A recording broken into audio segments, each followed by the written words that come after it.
Alright, hello generals and admirals, welcome back to the channel. This is General Johnny Strategy, where I apply real-time strategy to real-time strategy games.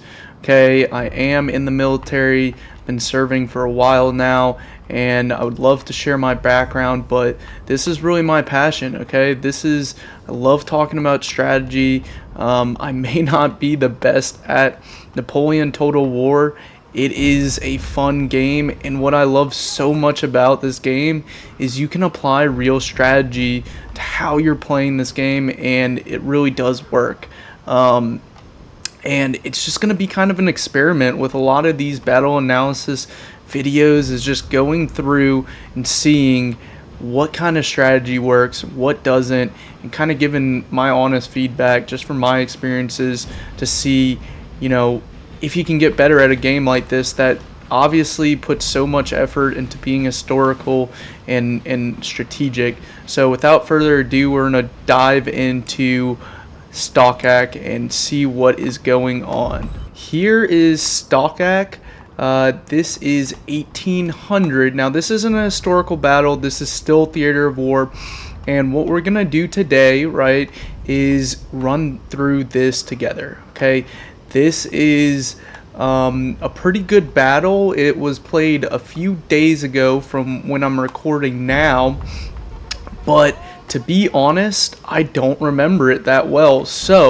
And there's a lot of things I missed while I was playing as well. So you guys are in for an exciting time. We're gonna figure this one out together and just kind of talk through the tactics, see if there's anything that we can glean from what we see. So let's go through the armies, and I'll be kind of discovering this together. All right, so it looks like we have 10-point Ostrike to the left of myself, 8.1814 France. Okay, and to the right of that, again, another 10-pointer, 1809 Ostrike. And then all the way over here, we have 8-point France, 1814 as well. Okay, on the opposing side, we have the Russians. It looks like they're holding the midtown here. In the back deployment, okay, we have the British Portugal, okay, and even further back, okay, we have British Netherlands. Okay, and then off to, is that everybody? Did I count that right? All right, we have the Russians, we have the British.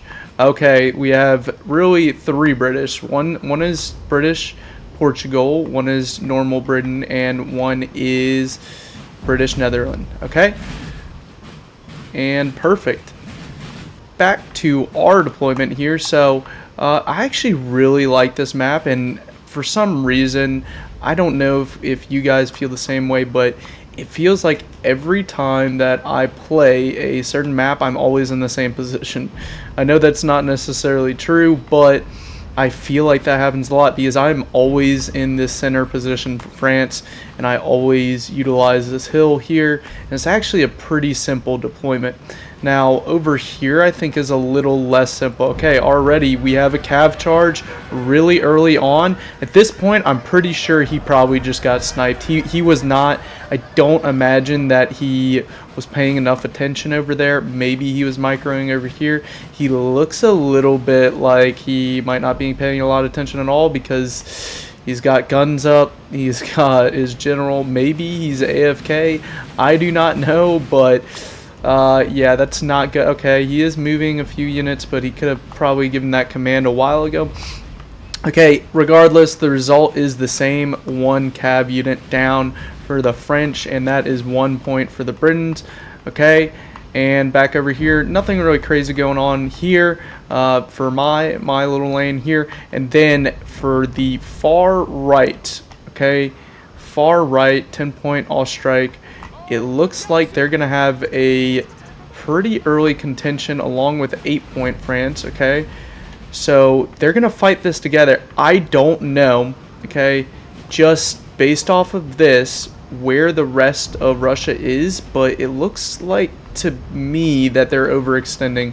And this is kind of an important note, okay? If you have a deployment like this, where you are isolated, okay, especially if it's a city or something like that, and you have immediately, 1, 2, 3 French armies that are pretty close. You just need to either hunker down, okay, in the city, make a defensive line.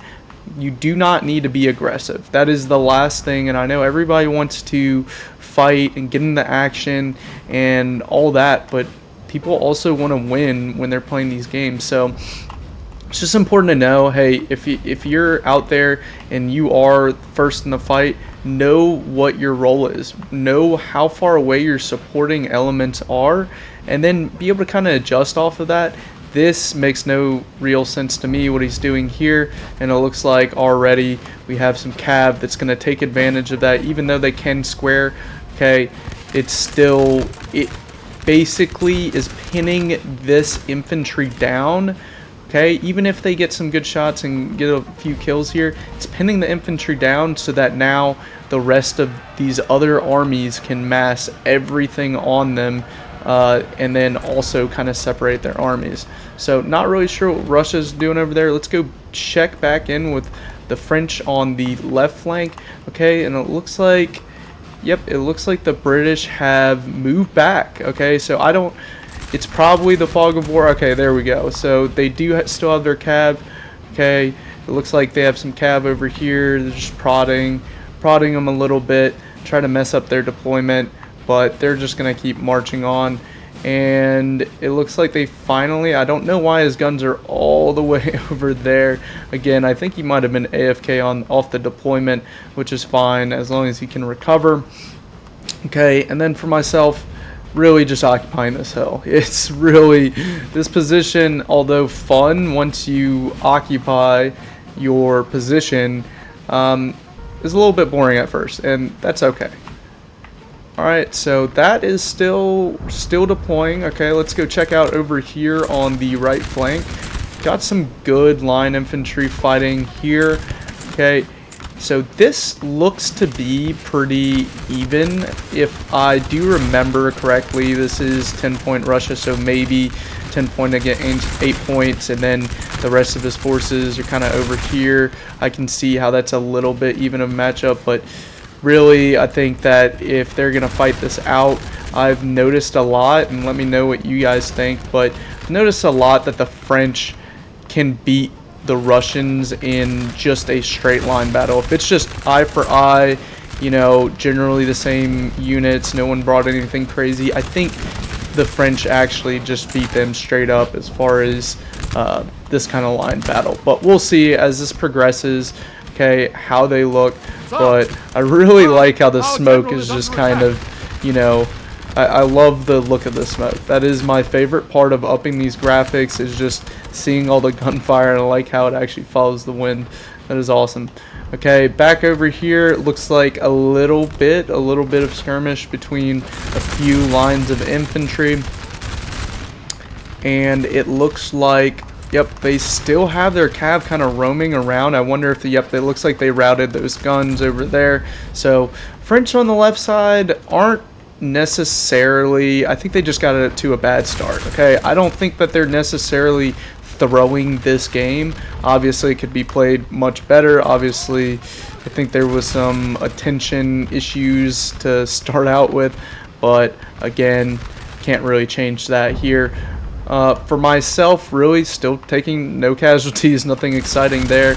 And then on this flank, it looks like they're just fighting a little bit more. What's this back here? Let's see.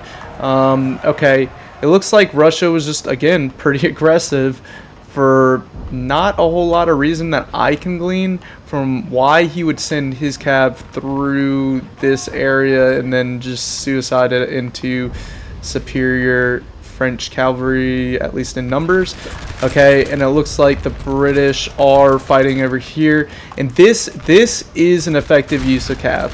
They are forcing these squares essentially and pinning them down with the rest of their infantry. Ideally you don't do this where you're shooting your own cav. Okay, that's why he's moving it right here. Putting a move order is essentially like cancel fire order, so I can understand where he's going with that. Okay, oh okay, so they do have some cav that's kind of countering this, but let's see if it wins. That's actually really interesting. I would assume not, because they're kind of wedging them through here, and they have the support of their infantry. Yeah, so they're gonna lose that probably. Okay, he's being pretty cautious not to back charge, but this must be some pretty decent. Oh yeah, it's a heavy cav unit.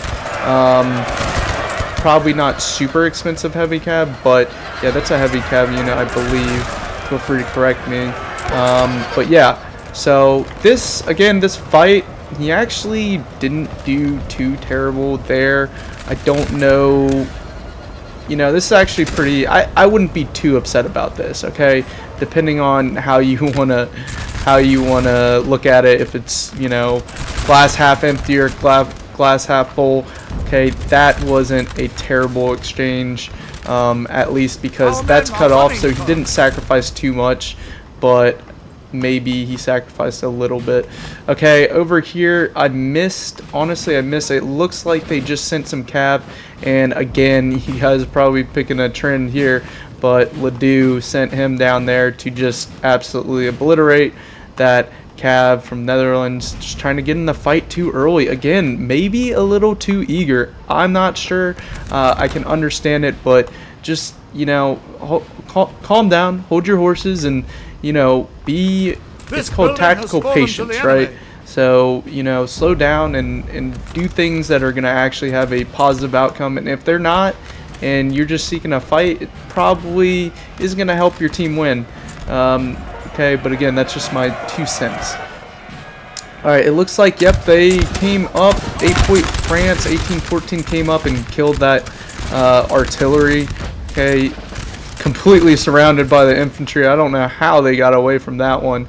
That's pretty crazy. Okay, and the British are over here taking that entire ridge line. So now the French are kind of set up, orienting their forces that way towards the British. Okay, I guess that's not a terrible idea. I think the logic being is that he didn't want to keep on advancing with the cavalry and the infantry just completely harassing him while he was moving. He probably figured that posting up here, baiting them into attack, might be the better option, and I can't say I disagree. And at this point over here on the right flank, let's see what's going on. Okay, so slow advance from 10-point France, 1809, okay, into 1814, 8-point France holding the right flank. And 8-point France is doing a really good job of just using, he knows that he has his help, okay, he knows that Russia has kind of shot himself in the foot, okay, and all he has to do is be patient. He doesn't have to break them right out, he just moves up slowly and efficiently and keeps pushing them back. And let's check out some of the beautiful line battles, some of this cav charge. Alright, straight into the lights. Oh, the morale wasn't great. Okay, yeah. Alright, the Russians are at this point going to break. Okay, any second now they're just going to start mass routing.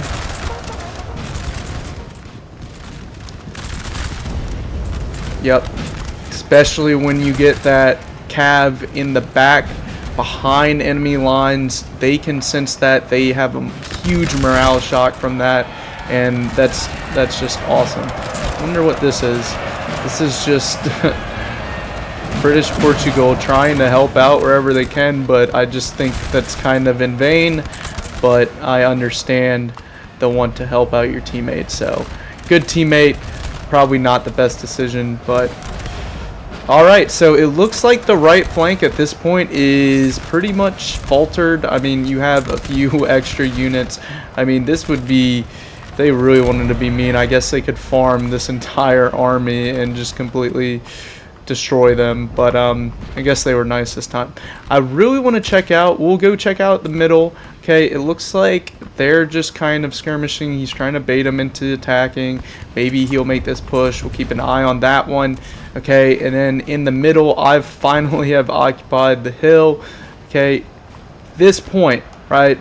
Again, this is taking a little bit of tactical patience. Part of it is I wanted to just get my guns up and set. Looks like they finally are. I don't even think, let's listen and see if they'll fire that first volley. It'd be awesome if they fired it pretty soon here. Okay, looks like they just dismounted.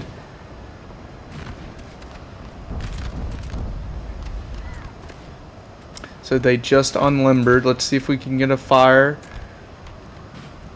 Fire command would be great any moment now. Okay, I heard another cav piece or artillery piece. Oh, it looks like they're covering their ears. You know what that? All right, I must have done something that made these guys want to move their target. I don't know if they're just on free fire or what, but okay, let's go check this out. All right, so at this point, yep, at this point, I'm just kind of prodding in and out of this. You can see this little urban fight here. Hopefully they're not shooting into the windows of any poor old lady back here in the 1800s, but yeah, it looks like this is just a small little skirmish. Probably gonna win just because outgunning these guys. Alright, this isn't a good position. I would just fall that back, but he's probably microing the rest of his, well, this might be the only unit he has, but alright, valiant effort by the Russian. Alright, there we go. There's some of the shots that we wanted to hear earlier with the artillery peppering into them. It doesn't look like they've landed any shots, but I still wouldn't want to be the British in that case. Alright, and here we go. Kind of getting double teamed at this point. I have a really bad tendency of kind of leaving my lights out like this. Okay, they're gonna get attacked, but my idea is a lot of times, especially like this, okay, I'm not going to spend all the micro. If they want to sacrifice a cav to kill that or try to kill that, and I actually bring them in a situation like this, wow, we can barely see through all this smoke, but that is some awesome cav fighting. Just look at that skirmish here. Alright, again, it's the do. Surprise, surprise. But it looks like they also have some pretty good cav over here, duking it out, seeing who's going to win. And there we go. We lost one light unit, but we made them commit a lot of their forces. And these forces, honestly, aren't going to be big enough to do anything, even against the little line I brought. They're already starting to break. So, and then the rest over here, you just got to hold that down while I reposition some of these other guys, keep some in reserve. Really want to check out, again, just keep a tab on what's going on the left flank. We know the right flank is completely won at this point, but on the left flank, it looks like everything is okay over here. Really just biding his time, but they do have some cav that's going to come in. Doesn't look like France over here has a whole lot of cav, maybe just that one unit, and that's why he's kind of just sitting there. He doesn't want to move under fire, under constant duress of cav. And over here again, just a long, okay, this is not good. This is really why you need to look at the cav units. All right, initially looking at this, I'd be like, hey, let me attack that too, but at this point I'm bringing up my general, which I'm pretty sure he's about, that might be Ney. I'm not, yeah, yep, it's Michael Ney. So he's pretty good general, okay? I'm bringing him up, giving that extra morale support, and they are just thinking probably to themselves, when is this cav going to break? Why am I not killing anything? But if they just looked at it, those are really easily identifiable hats. Here we go, we're back charging into the back of British Netherlands, okay? And that's just going to break their units all that much faster, okay? So you can see that massive push, and it's just getting deflected. I mean, really, the British don't have that great a melee, so I'm surprised that they even tried doing this. I feel like they could have done a lot more instead of, I think they just thought, they felt the pressure from this right flank just being completely destroyed, and maybe they just thought, hey, let's throw everything we can at this middle and see if we can break them. But I mean, I honestly don't know what went terribly wrong here. I just think that part of it was the wrong approach. If you're gonna fight it like that, you have to be a little bit patient, maybe wear me down with this line battle. He hasn't moved his line pretty much at all. It's just been sitting there in range of the artillery support, good reserves. There's a backstop. This hill acts as a kind of a protective layer, so you don't really need to dedicate too much, just maybe a few lines of infantry. And then, yeah, it's just a bad assault all in all over there, I think. And over here, it's really, honestly, this is very slow. I thought, you know, I was obviously paying a lot more attention to the middle here in this battle, but over here I thought there was a lot more going on. It looks like this is a pretty intense battle. Okay, I mean, I'm actually interested to see who wins here. Two lines of British infantry. It looks like maybe some of those are lights against, okay, just some of the line from the French. So I wonder, I mean, he's kind of outgunned just by numbers there. I don't know why. Okay, so he's winning. They're winning on that flank, France is, but the British are winning over here on this flank. Okay, so, and I like this. I like how he has his light set up, kind of light line. That works a lot. I do like putting that. There's certain situations where you wouldn't want to do that, but that is good for, especially if you're in that kind of fight where you're kind of already outgunning them. Kind of just disperse their fire over a larger area, but then it also, you know, kind of snipes theirs and maximizes your firepower instead of masking your lights with your line infantry. But okay, and then over here, it's just gonna be an uphill line battle. Oh my gosh, that artillery is looking really good. That artillery is looking really good right now. Alright, that is awesome. Oh yeah, okay. I'm not sure where that shot went. Oh, right, was that it? Might have been a little bit delayed. I'm not sure if that was it or if that was another shot maybe we didn't see, but that is just, and they're just getting torn up here. Yeah, they're getting torn up. Yeah, and this push over here to the left, I don't know if you can tell, these really look like yeah, some grenadiers from the British. So I was a little bit scared of that. I believe I was trying to pick what units had best in melee. You can tell they're fighting and winning there, but they're not going to be able to fend off both infantry and cav here. That's going to end up breaking, and then you'll see the rest of this line breaks. Let's go check over here real quick while that ensues. Okay, nothing too crazy. Still pretty much the same situation. Alright, the Grins, they're fighting that out, and then you just have a line battle. These two units are really impressing me. I'm really impressed. These L5s are actually doing God's work over here, and it looks like they are, the rest of the French, they might be bored. I'm not sure. I guess they're mopping up, and I'm not really sure what they're doing. Okay, it looks like they do have some forces over here, so maybe they'll have to contend with those. And I don't know. I would be careful. They're shooting a lot of their cav in the back there. Okay, and then, oh, it looks like they're just throwing everything they have to try to break this. But really, Ledoux and the rest of these, they're in melee. That's a great matchup. I mean, anything melee against really this 10-point, the British really just aren't that great against melee. Alright, this is what I want to see. Okay, so he is sniping them still, using that cav to kind of take out all of his weapons, and it looks like they're kind of wavering here, and they are pushing those two line infantry out, but the main line battle, he's losing this, and I don't think any of these guys can square.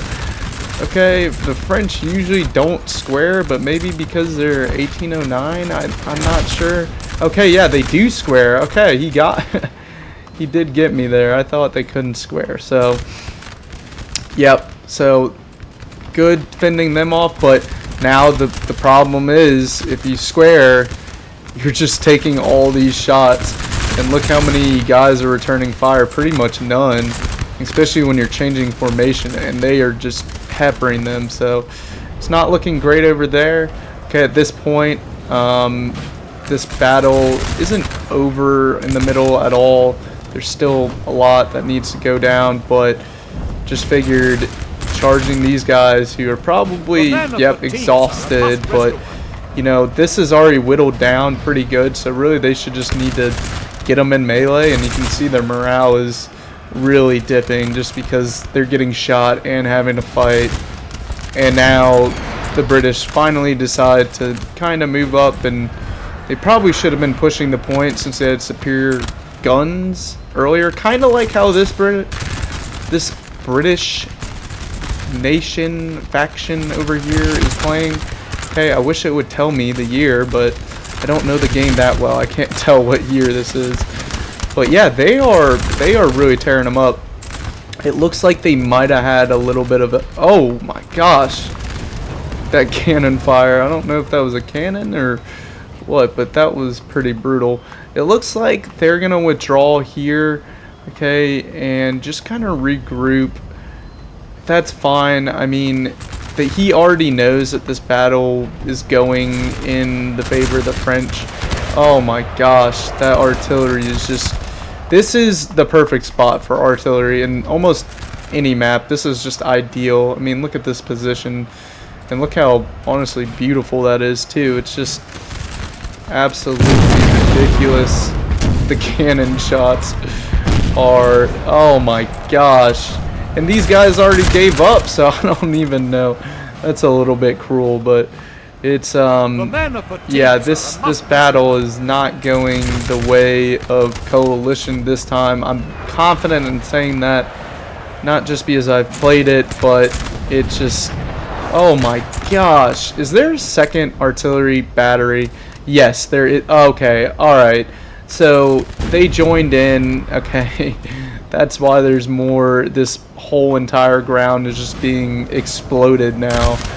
Oh my gosh. I knew. Okay, that is a ridiculous amount of guns just absolutely belaboring. Not a whole lot of British left, so yeah, that is the benefit of, I think that's everybody's dream, is just to have a battery just set up like that. But it doesn't always happen.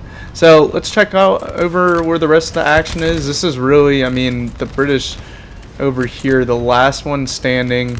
Okay, this is just going to be, I mean, this is just mop up at this point, right? I mean, okay, a lot of these guys are in the fog of war, so yep, you can hear them. They're in the fog of war, so they still need to beat them. But other than that, I mean, this is destroyed. Okay, I don't know where these guys came from. I don't think they're going to be an issue. I mean, they're just in this valley, and the rest of the French are just surrounding them. So, I mean, they're not going to be an issue here. This, obviously, as we've been watching the whole time, is not going to be an issue here either. Unfortunately for the coalition, that's not their best bet. So I guess the best bet's over here, but I'm stretching the truth when I say the bet. If you bet on them, I don't know. Okay, still have some infantry over here. But yeah, so this battle, just looking just strategically, right? I'm wondering how you play this as the coalition. Where did they go wrong? Okay, number one, overextended here. Every time I've seen a successful defense here, they have set up and they have hunkered down and they waited for this long deployment to the hill, okay, and then the rest of the deployment here. I guess you could send up some forces here, which maybe that's what they try. Okay, so that's where they tried taking this hill and contesting these other deployments. But he should have really considered, you know, one thing you look at is not only the enemy but your friendlies. So what are your friends, what are your allies doing? If they're back here and you know it's going to take some time, you're not going to be able to cover this much ground in order to really impact the battle in the way that you want. Over here, I think this British player did pretty good. Okay, so they did pretty good for what they were given. Looking at it now, I wonder if they got reinforced or what. This is 1809. Okay, oh, seems like they have more units. I guess some of them, and they're still chasing them over here, so I'm not so sure where those extra units came from. Maybe they came back from battle, but yeah, this British player, oh, there you go. Yeah, the artillery will tear up these skirmishers. I've noticed pretty lately is, you know, they will tear up skirmishers too. I don't think you should prioritize it necessarily, but sometimes it is nice to get an early kill and win that skirmish fight if you have nothing else that's really high value. I would say skirmishers are probably the last thing you want to be aiming with your artillery, but depending on the situation here, that's fine. I mean, he's gonna win anyways, but anyways, yeah, so they played it over here pretty decently, or as well as they could. I'm just wondering where this fight went wrong for them, because I don't think they got any extra support. And it looks like they might actually win this little battle just retreating, and yep, they are. They're just retreating and stringing out the French, and this is, you might have spent too much micro on trying to win this battle when, you know, this was his main effort here, so maybe that's one point from that. Okay, but still pretty impressive that he was able to fight this off. These are probably lights, if I had to imagine. If you're gonna do that kind of bound back, retreat, fire, and, you know, volley, and kind of win that attrition battle, you kind of need faster units, and French units are, I mean, those are L5, so I don't know how. I wish we would have looked at that a little bit more, but it looks like the rest of this is really just gonna be, again, mop up. So we're gonna finish this battle out, but honestly, this was it. I mean, we can fast forward a little bit, or we can watch the rest of this. Let's just watch and tune in and see how he mops the rest of this up. If anything really exciting happens, he's just gonna really walk his units over here and just really finish them off. They're doing squats over here. I don't know why they do that. It's kind of a funny little animation, but looks like the British do still have some cav. Okay, and they're just gonna tear them up there. Oh, you should have squared. I know these guys probably, they're too small to square. That's the issue, is when they get this small, they cannot square usually. So that's why you always, that's another good point, actually, bringing it up. I didn't think we were gonna have too much more to talk about, and let me change the sound so you guys can hear. There you go, much better. But yeah, so that's why you really want to use your infantry first. Use your infantry and artillery as your main force to fight their line with, and then you can come in and look how much more effective the cav is against this forces. And I know this is an extreme case, but in other cases too, cav does so much better when you're supporting it with all your other forces. And you know, that's kind of why he failed over here with that cav charge. I mean, it was just a cav on cav charge, so if they're separated from, you know, the rest of their guys, they're not gonna win. Oh goodness, these guys, a lot of courage over here. I mean, they are just in the town square, in a square formation, just taking shots from every direction. Oh yeah. Yes, sir. And they're completely destroyed. Okay, and this again, just mopping it up. But yeah, so that's a big point, is just use your cav. I always tell myself, if it's better to be conservative and not use it at all. Honestly, scouting is very important. I'm actually a scout by trait, but you know, scouting is so important, but if you're just gonna lose that cav and you know you can't micro it, honestly, I just tell myself, be conservative with your cav and let the battle progress with everything else. And then best case scenario, worst case scenario, you have cav and the enemy does not. You know, maybe they suicide cav into you and you have an advantage.